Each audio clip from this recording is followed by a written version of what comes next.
إن الحمد لله نحمده ونستعينه ونستغفره ونعوذ بالله من شرور أنفسنا ومن سيئات أعمالنا. أشهد أن لا إله إلا الله وحده لا شريك له وأشهد أن محمدا عبده ورسوله. أما بعد وما أبرئ نفسي إن النفس لأمارة بالسوء إلا ما رحم ربي إن ربي غفور رحيم. أعوذ بكلمات الله التامة من كل شيطان وهامة ومن كل عين لامة. Alhamdulillah, Bapak dan Ibu sekalian yang dirahmati Allah, bersyukur kita kepada Allah Subhanahu wa taala atas segala nikmat sehingga pada kesempatan ini kita bisa bertemu kembali dalam rangka majelis zikir, majelis ilmu, salat berjamaah maghrib dan isya insyaallah. Dan alhamdulillah kita ucapkan ahlan wa sahlan kepada Ustaz Nurdin yang sudah datang dari Makkah Madinah. Semoga ibadahnya diterima oleh Allah, ya. Umrohnya diterima oleh Allah, dan kita pun bisa diberikan kesempatan untuk haji dan umroh dengan kemudahan dari Allah Subhanahu wa taala. Amin ya rabbal alamin. Yang penting kita ndonga, berharap, mohon kepada Allah Subhanahu wa taala. Allah Subhanahu wa taala mencatat hambanya yang berdoa, berharap untuk kebaikan. Walaupun kebaikan itu belum terlaksana, Allah hitung sebagai pahala sesuai dengan niatnya.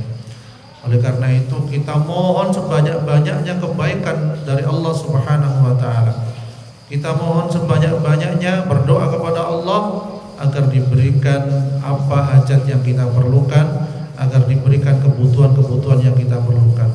Allah sangat senang kepada hambanya yang selalu meminta, selalu merengek, bahkan menangis. Allah sangat senang. Itu salah satu bukti cintanya Allah, cintanya seorang hamba kepada Allah. Oleh karena itu kita mengingat kembali tentang keutamaan berdoa menurut Al-Quran dan hadis.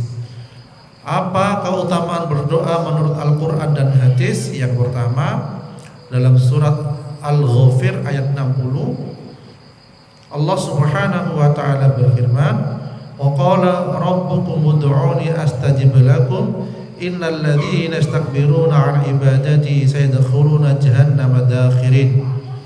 Yang artinya, dan Tuhanmu berfirman, "Berdoalah kepadaku, niscaya akan aku perkenankan bagimu. Sesungguhnya orang-orang yang sombong tidak mau menyembahku akan masuk neraka jahanam keadaan hina dina."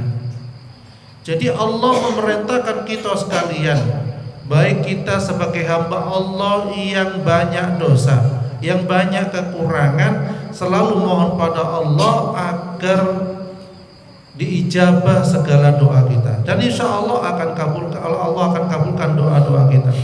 Kalaupun tidak di dunia, insya Allah di akhirat. Kalaupun tidak yang kita inginkan, insya Allah Allah mengabulkan doa yang kita butuhkan. Dan Allah Subhanahu wa taala dalam ayat ini tidak suka orang yang tidak mau berdoa. Siapakah yang dimaksud orang yang tidak mau berdoa?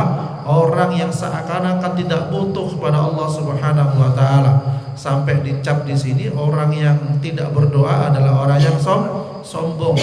Berarti tidak mau menyembah Allah, tidak mau meminta kepada Allah Subhanahu wa taala. Sebagaimana orang kafir, bahkan orang yang tidak beragama pun selalu sering mengejek umat Islam ini. Oh, lihatlah kamu sudah berdoa tetapi tidak dikabulkan oleh Allah Subhanahu wa taala. Bapak Ibu sekalian yang dirahmati Allah, bagaimana kita mengetahui bahwa para nabi terdahulu kira-kira dumane sepisan apa bolak-balik? Nggih. Nabi seniin dahulu kira-kira kalau berdoa satu kali apa lebih? Lebih dari satu kali. Ya. Ada tidak nabi yang tidak belum dikabulkan doanya, nggak punya anak sampai puluhan tahun. Ada nggih? Sampai sepuh usianya mungkin mendekati 70 tahun. Tapi dereng dikaruniai anak, belum diberi anak. Itu nabi. Artinya seorang utusan Allah itu tidak mesti langsung permintaannya dikabulkan oleh Allah Subhanahu wa taala. Allah tunda agar hamba itu selalu mohon kepada Allah Subhanahu wa taala. Kemudian yang kedua adalah dalam surat Al-A'raf ayat 55. Keutamaan berdoa itu ud'uhu tadarru'a wa khufya innahu la yuhibbul mu'tadin. Dianjurkan dalam berdoa, berdoalah kepada Tuhanmu dengan rendah hati dan suara yang lembut. Sungguh dia tidak menyukai orang-orang yang melampaui batas. Berdoalah kepada Tuhanmu dengan rendah hati dan suara yang lembut. Maksudnya pun pripun? Maksudnya adalah kita dianjurkan berdoa kepada Allah dengan harap dan cemas, dengan lemah lembut dan tidak teriak-teriak, dengan lemah lembut dan penuh kekhusyuan, penuh harap kepada Allah Subhanahu wa taala, tidak membentak-bentak di dalam berdoa kepada Allah Subhanahu wa taala. Dan di garis bawah di sini diteruskan dalam ayat, dia tidak menyukai orang-orang yang melampaui batas. Berlebih-lebihan di dalam berdoa pun Allah tidak suka. Berlebihan dalam artian apa? Berlebihan tadi dengan suara yang terlalu keras, suara terlalu kasar, suara yang menuntut Allah harus begini, harus begitu. Ya. Semua adalah kehendak dari Allah Subhanahu wa taala. Tugas kita sebagai seorang muslim ya berusaha memohon kepada Allah dengan sungguh-sungguh. Ya, bahkan Allah suka dengan tangisan ketika dalam berdoa kepada Allah Subhanahu wa taala. Dan apalagi yang dekat dengan Mekah Madinah, dengan Raudhah, dengan Multazam, Masya Allah, insya Allah ya tangisan itu akan selalu menyertai di dalam berdoa. Apalagi yang imami, walaupun suratnya panjang, insya Allah nggak terasa misalnya, satu juz nggak terasa, ya, insya Allah. Nah kalau di kita ya mungkin jangankan satu juz ya, setengah halaman ya suwe, abid, amin keliru abid ya. Ya itu. Jadi ini adalah salah satu bentuk kita permohonan kepada Allah pun dalam ibadah kita minta pada Allah agar khusyuk. Ya Allah, berilah saya kekuatan khusyuk dalam beribadah kepadamu. Berikanlah saya kekuatan dalam membaca Al-Quran. Berikanlah saya kekuatan di dalam majelis ilmu. Berikanlah saya ilmu yang bermanfaat dan berkah ya Allah. Itu kita minta pada Allah Subhanahu wa taala. Sejatinya adalah ibadah yang kita lakukan pun bukan karena kekuatan diri kita sendiri, tetapi atas pertolongan dari Allah. Kalau seorang hamba mengerti bahwasanya ibadahnya yang dilakukan karena pertolongan dari Allah, insya Allah seorang hamba ini akan selalu menundukkan diri dan tidak sombong di hadapan orang-orang yang mungkin tidak sama dengan dia. Jadi seperti itu. Kemudian yang ketiga adalah keutamaan berdoa, ada dalam surat Al-A'raf ayat 29. Wa aqimu wujuhakum 'inda kulli masjidin wad'uuhu mukhlishina lahuddin. Yang artinya hadapkanlah wajahmu kepada Allah pada setiap salat dan sembahlah Dia dengan mengikhlaskan ibadah semata-mata hanya kepadanya. Ayat ini sepintas kayaknya sepele, tetapi merupakan amalan yang penuh perjuangan. Ketika kita berusaha ikhlas ibadah kepada Allah Subhanahu wa taala, begitu banyak ujian dan cobaan. Antara sholat di musola, sholat di masjid mungkin bisa lebih khusyuk, bisa lebih lama. Tetapi apa dikata ketika sholat di rumah, bisa jadi mungkin tidak selama ketika kita sholat di musola ataupun di masjid. Lah ini yang diharapkan adalah keikhlasan hak seorang hamba. Bagaimana terdahulu para sahabat, para nabi pun ketika sholat di rumahnya berjam-jam mereka berdiri, berjam-jam mereka istighfar, berjam-jam mereka mungkin membaca Al-Quran dan lain sebagainya. Artinya apa? Di situ adalah mengasah keikhlasan itu juga perlu kita lakukan di dalam rumah-rumah kita, di rumah Allah Subhanahu wa taala. Bapak Ibu sekalian yang dirahmati Allah Subhanahu wa taala, ikhlas itu merupakan hal yang harus diusahakan dilakukan oleh seorang hamba. Ketika seorang ikhlas, ya insya Allah amalannya diterima oleh Allah Subhanahu wa taala. Seorang sahabat, para sahabat terdahulu tidak tenang dalam ibadah. Dalam artian setelah ibadah mereka tidak khawatir ibadahnya nggak diterima. khawatir ibadahnya ditolak oleh Allah Subhanahu wa taala. Oleh karena itu seakan-akan mereka itu tidak puas di dalam beribadah kepada Allah, pengen sholat, pengen ngaji, dan tidak merasa bangga ketika amalannya mungkin dirasa banyak. Tapi insya Allah mereka akan selalu berbuat kebaikan tanpa harus dibangga-banggakan, tetapi terus diperjuangkan sampai menghadap Allah Subhanahu wa taala husnul khatimah ya. Kemudian yang keempat adalah keutamaan di dalam berdoa itu apa? Dalam surah Al-Baqarah ayat 186 ya. Wa idza sa'alaka 'ibadi 'anni fa inni qarib ujibu da'watad da'i idza da'an.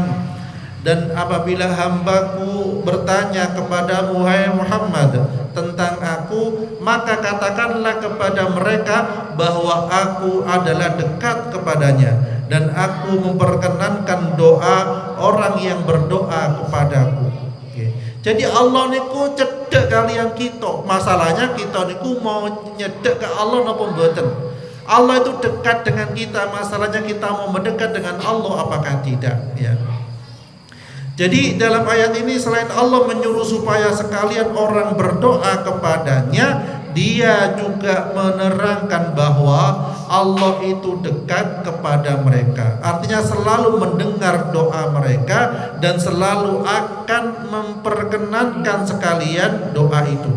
Ya, mukmin yang taat kepada Allah Subhanahu wa taala selalu berdoa kepada Allah, tidak peduli apakah doa itu diperkenankan atau tidak. Ibu-ibu yang memiliki doa mustajabah sebagai seorang tua, ya doanya itu insya Allah makbul, apalagi doa kepada anak-anaknya, anak cucunya, insya Allah sangat makbul. Oleh karena itu ibu-ibu memperbanyak doa kepada Allah. Walaupun putra-putri kita si alit masih kecil, berdoa kepada Allah sebanyak-banyaknya. Pandangi wajah mereka ketika sedang main, ya Allah, saya ya bilang kepada Allah panjenengan sakit, ya Allah belum tentu saya hidup sampai anak ini sudah besar. Ya Allah belum tentu saya ini usianya masih nutut ketika anak ini sudah besar. Ya saya titipkan anak saya kepadamu ya Allah, semoga bahagia dunia dan akhirat. Saya titipkan kepadamu ya Allah, lancarkan rezekinya, berkailah hidupnya, berkailah umurnya dan lain sebagainya. Ini kita panjatkan kepada Allah Subhanahu wa taala. Mumpung kita sebagai orang tua masih hidup, sebanyak-banyaknya nitip berdoa kepada Allah Subhanahu wa taala tentang anak kita. Ma ta'buduna min ba'di. Apa yang engkau sembah ketika meninggalku wahai anak, itu sebagaimana para nabi dahulu mengatakan begitu. Bukan sekedar memikirkan ma ta'kuluna min ba'di, ya apa ya kalau aku meninggal anakku makan apa.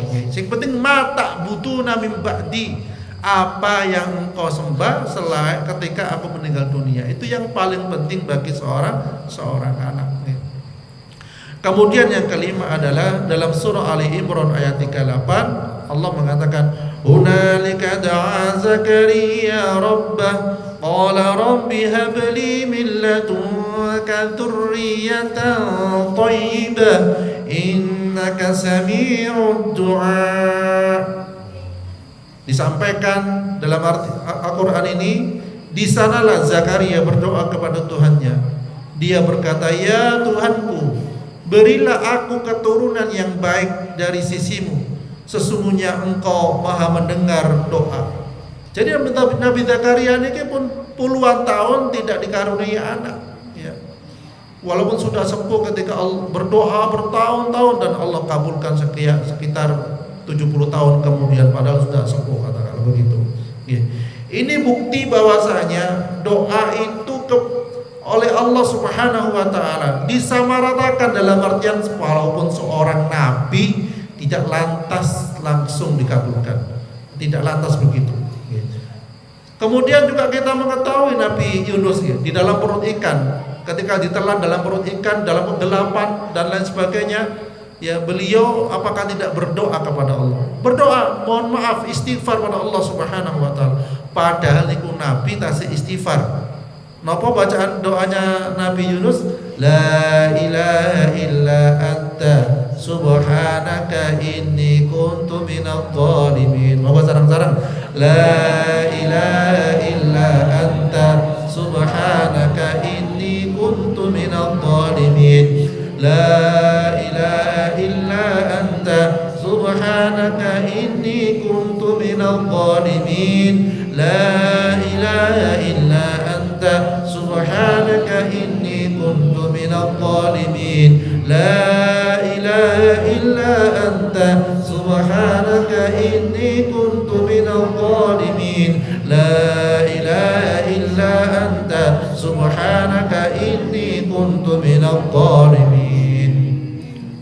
Artosipun la ilaha illa anta, tiada ilah, tiada Tuhan yang disembah selain Engkau ya Allah. Subhanaka, maha suci Engkau ya Allah. Inni kuntu minadh dhalimin, sesungguhnya aku termasuk orang-orang yang zalim. Kok sakit mengatakan orang yang zalim?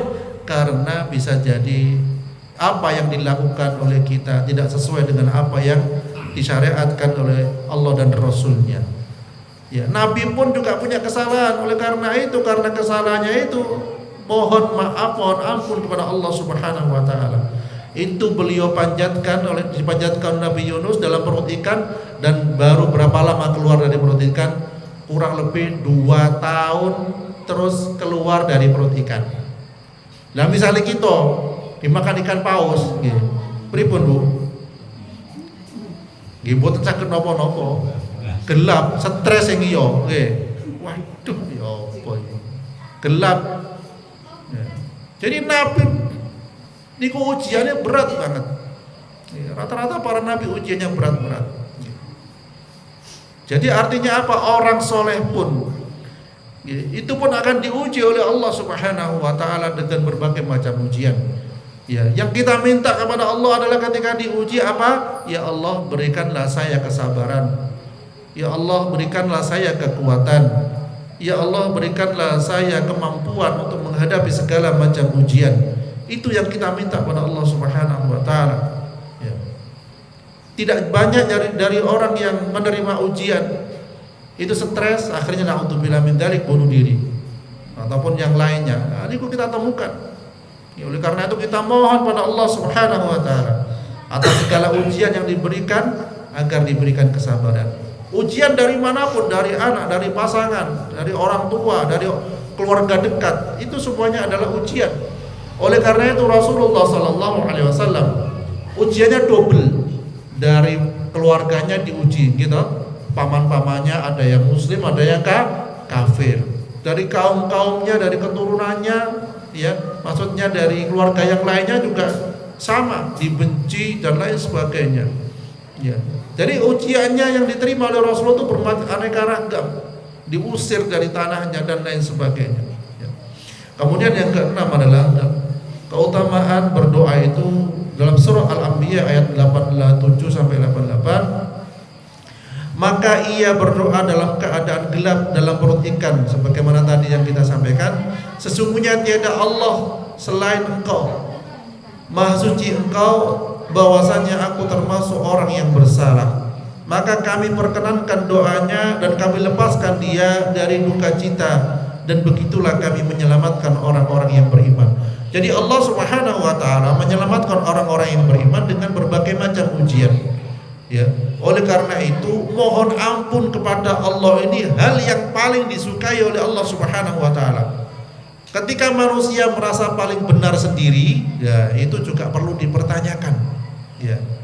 Karena dalam kehidupan ini benar tidaknya manusia niku ukurane napa? Ukurane syariat Islam.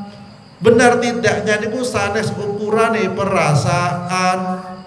Lek benar tidaknya urusan perasaan, ya, itu akan sulit untuk menerima kebenaran.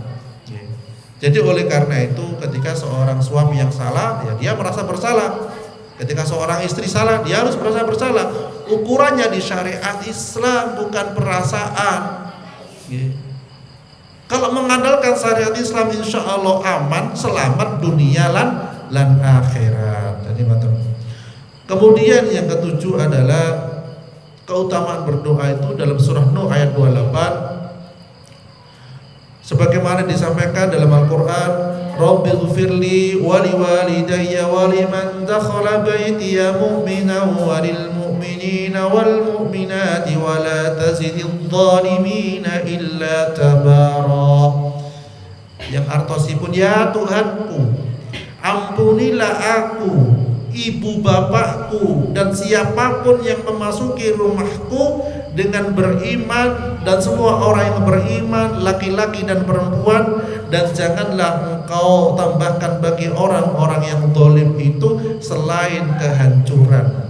Jadi ketika kita mohon ampun, nyuwun ngapura ke Allah, mohon maaf kepada Allah, tidak hanya untuk diri kita, ya Allah Tuhanku ampunilah aku, setelah ampunilah aku, dan juga ibu bapakku dan siapapun yang memasuki rumahku dengan beriman, dan semua orang yang beriman, laki-laki dan perempuan.